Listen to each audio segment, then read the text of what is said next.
하나님의 말씀 사사기 3장 11절에 있는 말씀부터 보도록 하겠습니다.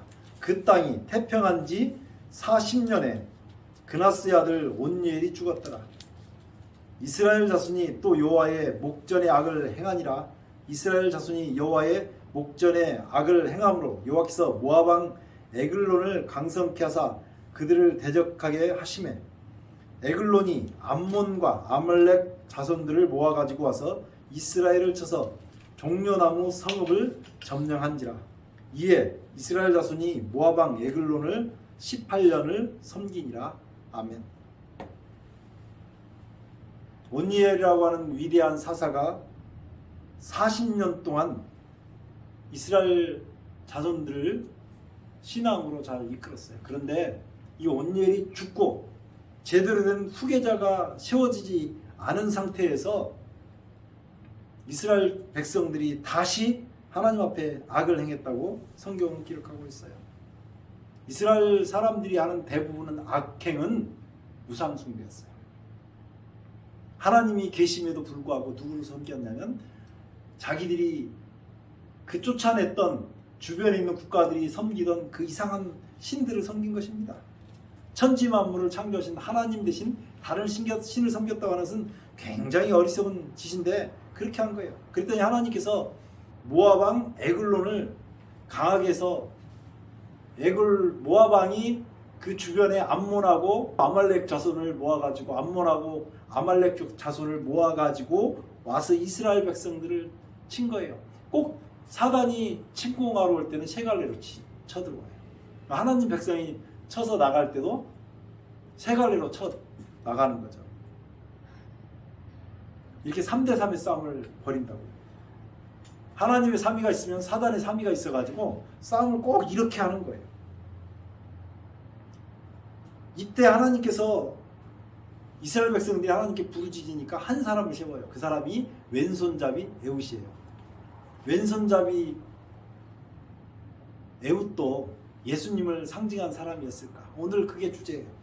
왼손잡이도 예수님을 상징할 수 있을까? 15절입니다.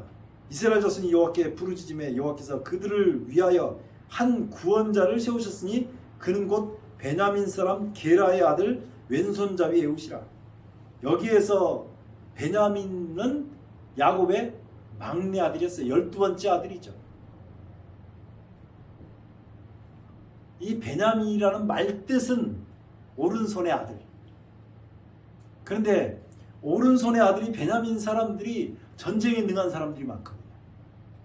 그래서 오른손을 굉장히 잘 썼어요. 그런데 오른손을 너무 잘 쓰다 보면 왼손을 잘 못 쓰잖아요. 그래서 베냐민 사람들은 전사로 나갈 사람들은 오른손을 묶고 다녔어요. 그리고 왼손으로 쓰고 다는 거예요. 그래서 왼손을 오른손만큼 쓰게 되면 오른손을 풀어서 양손으로 전쟁을 하니까 전쟁을 얼마나 잘하는지 몰라요. 우리는 보통 한 손을 주로 쓰잖아요. 근데 이 베냐민 사람들은 한쪽 손을 묶고 다녔다고요. 그 오른손의 아들 게라의 아들 왼손잡이 에훗이라는 것은 여기에 중간에 빠진 말이 있는데 번역할 때 빠진 말인데 오른손을 쓰지 않는 이런 말이 있어요. 오른손을 묶고 다녔다 그 말이에요. 근데 에훗이라는 사람은 왼손을 다른 사람보다 훨씬 더 잘 쓴 거예요. 베냐민 지파 사람들 중에서도 좀 특출난 사람이죠. 왼손을 더 잘 썼어요. 오른손만 잘 쓴 게 아니고 왼손을 잘 쓰는데 그 사람들 중에서 왼손을 아주 잘 쓴 사람이었다. 이렇게 얘기를 합니다.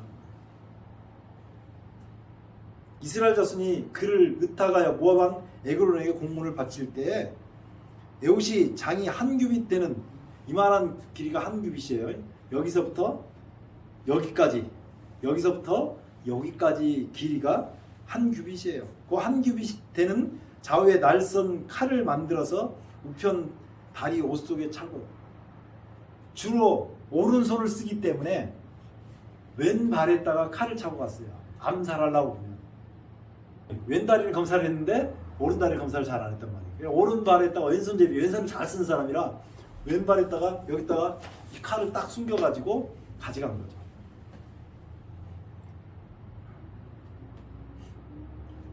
17절 공물을 모압 왕 에글론에게 바쳤는데 에글론은 심히 비둔한 자이었더라. 에훗이 곡물을 바치기를 마친 후에 곡물을 메고 온 자들을 보내고 자기는 길갈 근처 돌 뜨는 곳에서부터 돌아와 가로되, 이게 돌 뜨는 곳이라고 하는 것은 우상들을 만들기 위해서 돌을 채석하는 곳이잖아요. 그게 돌 뜨는 곳이라는 말이 우상들을 위해서 돌을, 석수장이들이 돌 가지고 우상을 만드는 그 돌을 뜨는 곳이다 그 말이에요. 거기서부터 돌아와 가지고 왕에게 얘기하는 거예요. 왕이여, 내가 은밀한 일을 왕에게 고하리 하나이다. 왕이 명하여 종용케 하라 하며 모세 선자들이 다 물러간지라 에훗이 왕이 앞에 나가니 왕이 서늘한 다락방에 홀로 앉아 있는 중이라. 에훗이 가로되, 내가 하나님의 명을 받들어 왕에게 고할 일이 있나이다 하매 왕이 그 좌석에서 일어나니, 왕하고 에훗하고 딱 둘이 있는 공간이 마련이 됐어요. 그리고 에훗이 그때 얘기한 거예요. 왕이여, 내가 하나님의 명령을 받아서 왕에게 할 말이 있습니다. 이렇게 한 거예요. 왕이 그때 자기 죽을 것을 알았는지 몰라도 자리에 일어나니까 에훗이 왼손으로 오른쪽 다리에서 칼을 빼가지고 왕의 몸을 찔렀습니다. 그 칼날이 여기서 이만한 길인데 배를 뚫고 나서 등 뒤까지 칼날이 나왔어요. 그리고 에훗이 나와가지고 현관문을 닫고 다락을 문들을 닫고 잠그고 나와가지고, 이제 그 신하들은 뭐 나중에 발견을 했죠.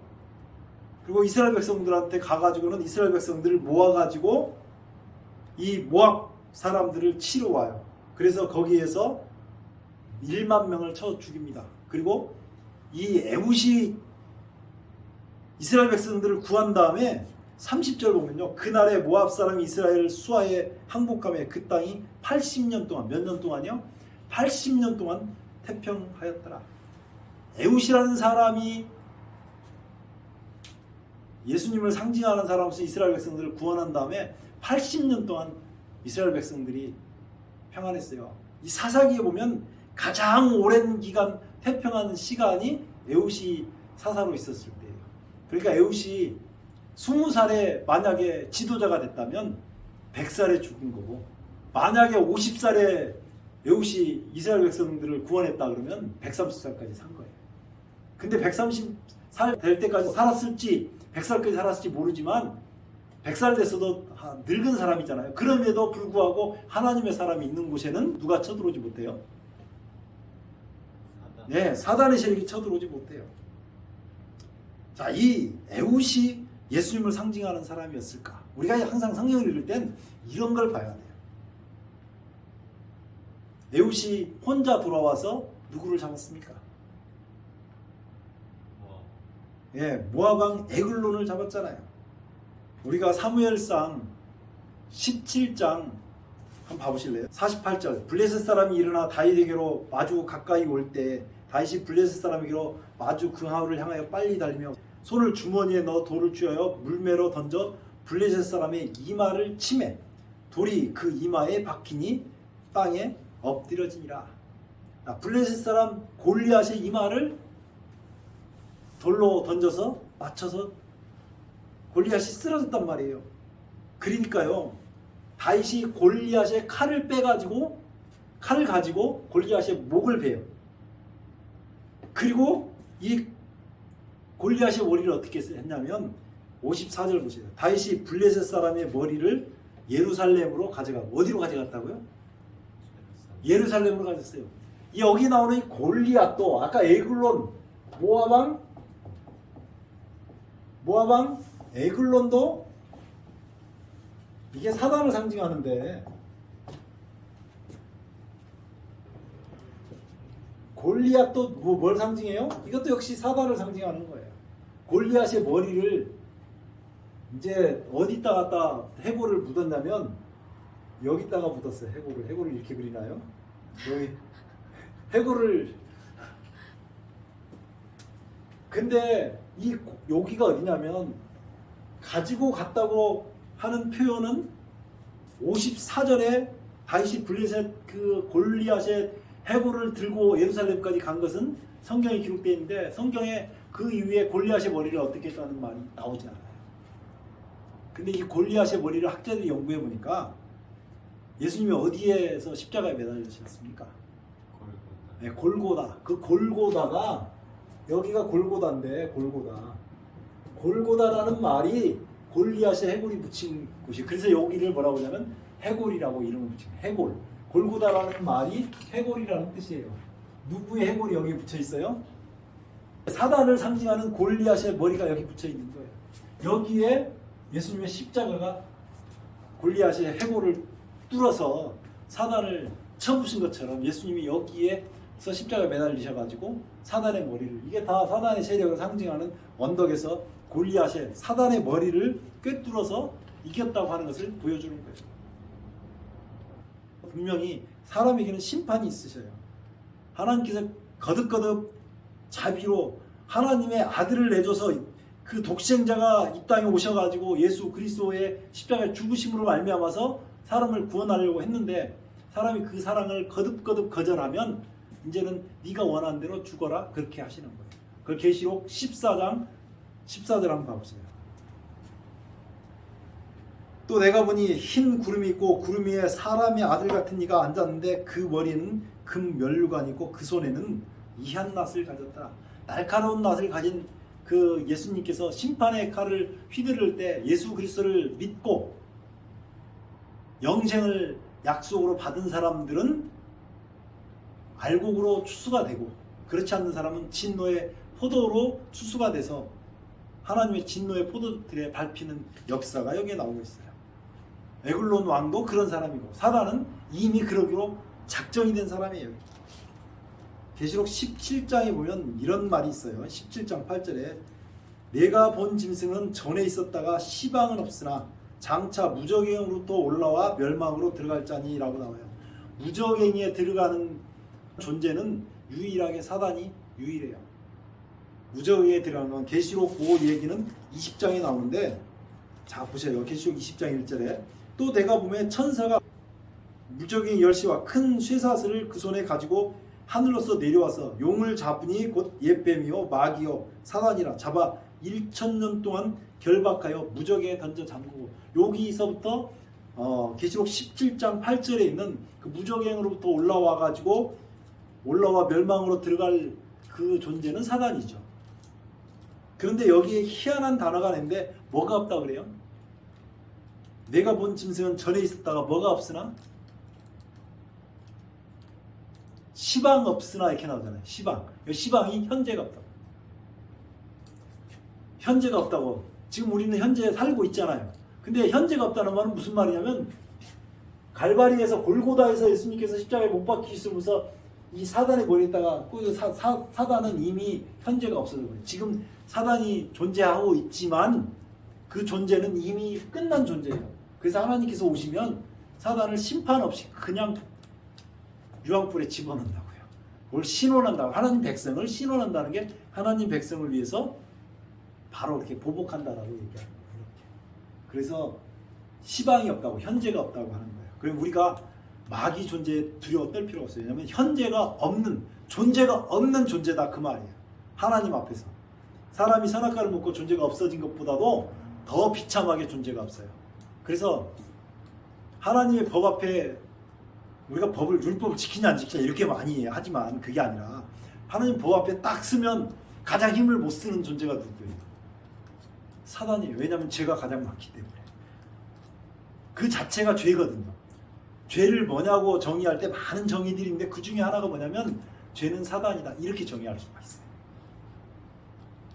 사람은 죄덩어리는 아니죠. 그런데 에글론이나 골리앗처럼 더 이상 하나님 앞에 돌이킬 수 없는 존재가 돼버리면 그거는 어쩔 수 없이 운명이 끝나는 거죠. 그래서 여기에 왼손잡이 에웃이 모압왕 에글론을 죽인 것은 예수님께서 초림해서 사단의 세력을 끝난 것과 같고, 다시 이 에웃이 돌아갔다가 자기 백성들을 모아가지고 다시 와가지고 그 백성들을 1만 명을 쳐 죽이고 정복한 것은 예수님께서 재림하시는 광경을 묘사했다고 볼 수가 있다는 말이에요. 그러니까 왼손잡이 에웃은 누구를 상징하는 사람이냐면 예수님을 상징하는 사람이었어요. 모든 상징이 그렇듯이 그 상징이 완벽하게 예수님의 모습을 재현할 수는 없습니다. 그러나 여기서 우리는 얼마든지 예수님에 관해서 알아볼 수가 있는 거예요. 예수님이 곧 오실 겁니다. 벌써 말세가 된 지도 170년이 지났다고 제가 한번 말씀드린 적이 있어요. 말세가 시작된 지도 몇 년이 지났다고요? 170년이 지났어요. 얼마나 더 갈지 몰라요. 그런데 데살로니가전서 5장에는 이렇게 얘기하고 있습니다. 형제들아, 때와 시기에 관하여는 너희에게 쓸 것이 없으면 주의 날이 밤에 도적같이 이룰 줄 너희 자신이 알미라, 이렇게 나오잖아요. 주님이 언제 오신다고요? 도적같이 온다고요.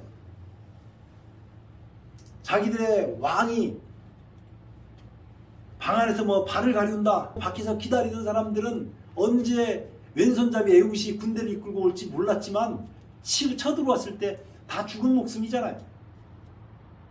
밤에 도적같이 와서 우리를 데리러 오신다고 얘기를 하는데 3절에요. 저희가 평안하다 안전하다 할 그때에 잉태된 여자에게 해산 고통이 이름같이 멸망이 호련히 갑자기 미처 생각지도 못한 사이에 호련히 저에게 이르리니 결단코 피하지 못하리라. 이제 곧 주님이 오실 거예요. 우리는 생각지도 못하는데 갑자기 주님이 오신 것처럼 오신다, 그렇게 성경은 기록해놨어요. 그런데 4절에 뭐라고 했는지 보세요. 4절에 형제들아 너희는 어둠에 있지 아니하며. 이 도적같이 오는 사람들은, 예수님이 도적같이 오게 그렇게 예수를 맞이하는 사람들은 어둠에 속한 사람들이라고요. 그날이 너희에게는 도적같이 임하지 못하리니 너희는 다 빛의 아들들이요 낮의 아들들이라. 그러니까 어둠과 밤이 동시대에 존재한다고 얘기하고 있어요. 예수님 믿는 사람은 빛에 속한 사람이고 예수를 믿지 않는 사람은 어둠에 속한 사람이라고 얘기하는 거죠. 데살로니가전서 5장 6절에 그러므로 우리는 다른 이들과 같이 자지 말고 오직 깨어 근신할지라. 어떻게 해서 사는 것이 깨어 근신하는 것일까요? 사람들이 이런 걸 질문하면 자기 생각을 막 얘기해요. 근데 성경은 읽으면 거기에 다 나오게 돼 있어요. 9절 보겠습니다.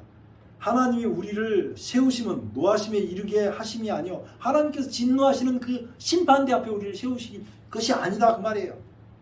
우리 주 예수 그리스도로 말미암아 구원을 얻게 하신 것이라. 그러니까 우리는 예수님 때문에 구원을 얻는다고요. 우리가 공로를 세워서 구원을 얻는 거예요? 예수님 때문에 구원을 얻는 거예요? 우리가 선하게 살아서 구원을 받는 거예요? 예수님께서 죄도 없이 흠도 없이 살았기 때문에 나는 그걸 믿기만 하면 구원을 받는 거예요? 제가 수없이 얘기했잖아요. 흙이 사람이 될 때 뭘 했냐고요? 헌금을 했냐고요? 뭘 하나님 앞에 선행을 했냐고요? 봉사를 했냐고요? 그런 게 아니고 흙이 사람이 될 때 하나님께서 창조해 주셨기 때문에 흙은 가만히 있었어요. 창조함을 당했죠. 이렇게 표현하면 좀 이상한데 그래도 이걸 잘 새기시라고 말씀드리는 거예요. 오늘요 예수님께서 이루어놓으신 그 예수 그리스도로 말미암아 구원을 얻으신 것은 공짜예요. 값없이, 조건 없어요. 무조건. 너무너무 감사한 것입니다. 10절 예수께서 우리를 위하여 죽으사 우리로 하여금 깨든지 자든지 자기와 함께 살게 하려 하셨느니라. 예수님께서 우리 때문에 죽으셨다고. 이 얘기가 계시록으로 그대로 연결되면 계시록에서 그의 피로 우리를 사서 나라와 제사장 만들었다는 얘기가 계시록 1장에 나오잖아요. 에웃이 에글론 왕 앞에 나갈 때 목숨을 내는 거잖아요. 혼자 지금 그 왕을 암사로 사단을 죽이러 가잖아요. 예수님께서 저 하늘 궁전을 버리고 이 땅에 오셔가지고 십자가에 달려 죽으신 것처럼 똑같이 혼자 예수님께서 이 땅에 오셔가지고 홀로 십자가를 지셨잖아요. 똑같아요. 에웃도 역시 혼자 에글론을 죽이러 들어간 거예요. 그래서 어떻게 하는 것이 그럼 깨어있는 것이냐? 16절요. 항상 기뻐하라. 이게 깨어있는 것이라고요. 쉬지 말고 기도하라. 이것이 깨어있는 것이라고요. 사람들이 깨어있는 것을 자꾸 오해한다니까요. 범사에 감사하라. 이것이 깨어있는 것이라고요. 이는 그리스도 예수 안에서 너희를 향하신 하나님의 뜻이니라. 아주 세기를 박아서 얘기하잖아요. 우리가 어떻게 하고 살라고? 항상 기뻐하고 쉬지 말고 기도하고 범사에 감사하고 살라고 이 결론 내리고 있어요. 누가 그렇게 살았을 것 같아요? 왼손잡이였지만 예수 그리스도를 상징했던 이 에우시 그렇고요. 오늘날 우리에게 예수 그리스도를 상징한 사람이 되라고 하나님께서 말씀하고 있어요. 오늘 여기 계신 모든 분들과 또 방송을 통해서 말씀을 듣는 모든 분들이 이 말씀을 마음에 새기고 우리를 위해서 십자가에 죽어주신 예수 그리스도를 개인의 구주로 영접하고 이제 곧 도적같이 세상에 임하실 예수 그리스도를 간절한 마음으로 고대하고, 그러나 여러분들은 도적같이 임하지는 않는다고 그랬어요. 그렇게 돼서 예수 그리스도 앞에 당당하게 설 수 있는 그런 분들이 되시기를 주의 이름으로 축원합니다. 기도하겠습니다. 아버지, 우리 하나님 은혜를 감사합니다. 왼손잡이였을지라도 주님을 상징한 사람이 되었던 것처럼 오늘 우리가 부족하다 할지라도 주님의 사람으로 살 수 있도록 은혜를 베풀어 주시옵소서. 예수 그리스도께서 우리를 위해서 십자가에 죽으심으로 말미암아 사단의 권세를 깨뜨리고 우리를 구원하신 것 우리가 마음으로 받아들이게 하시고 그리스도의 보혈로 말미암아 깨끗함을 받는 사람들 되도록 은혜 베풀어 주시옵소서.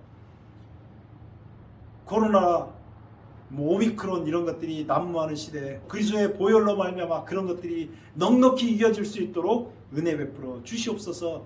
오늘 또 흩어져 있는 우리 동북교회 성도들에게 주님의 은혜가 넘치도록 함께해 주시옵기를 예수 그리스도 이름으로 간절히 기도드리옵나이다. 아멘.